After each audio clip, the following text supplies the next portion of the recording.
Hello everyone, welcome to this session. I hope everybody's having a good holiday season and able to get some time off, and spend some time with your friends and family. But today we're going to talk about the Jax Surprise 4-point Hold Combo, and let's just get right into it. So, what is the idea? Well, the idea is we're going to, take a look at Jax's ability. Each equipment in your hand has quick draw, so it gains reaction when we play it. Then we can attach it to a unit you control. What do we want to do? We want to use Jax's ability at the beginning of the turn to attach 2 Trinity Force, or 3 if you have the mana, and use the battlefield power nexus. We can score 4 points at once and 5 points if we have 3 Triforce.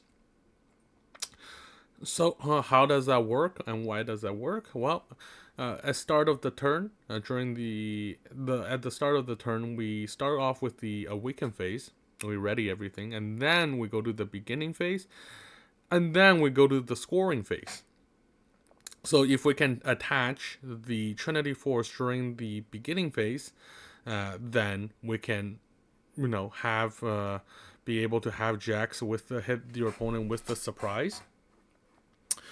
But there's a problem. So according to Rule 306, unlike in other card games such as Yu-Gi-Oh! In Riftbound, chains does not open between phases, so we can't react to something. We can't react to something if there's no chain, right? So for us to be able to do this combo, there needs to be a chain before the scoring step. And how can we do that?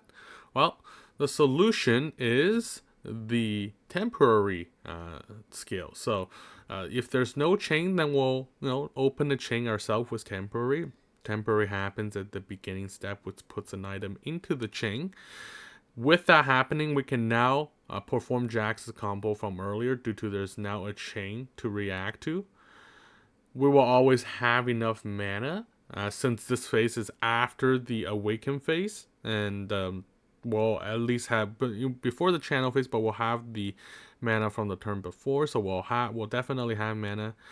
Maybe not 2, but at least we'll have mana for 1, right? And that can really hit your opponent by surprise and have a big tempo swing.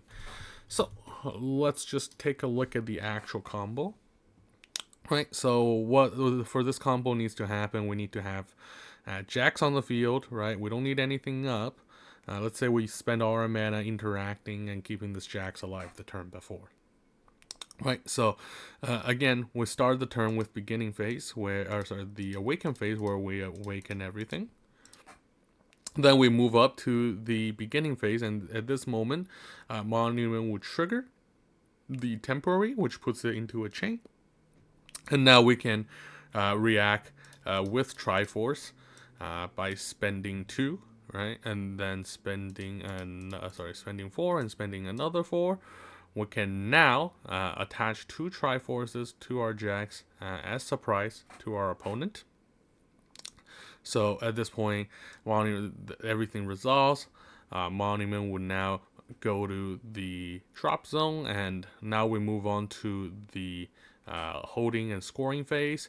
I can now activate Nexus power, and we can return 4, and now we can score to an extra point. So at this point, we would have the 4 point, and then continuing on with the phases.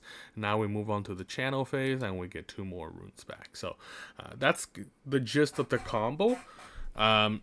Is this something that you're aiming to pull off? Probably not. But, we're looking at cards like Monument where it is relevant if there is a lot of, deck that runs a lot of spells, especially if people start playing a lot of the 39 spell victors, where they don't have too much units, and your goal is to just keep, your Jax alive, right? And you can do a huge tempo swing with this Triforce combo, right? So, again, I think less of the full combo, but understanding how the beginning phase work is, I think, the takeaway from this session.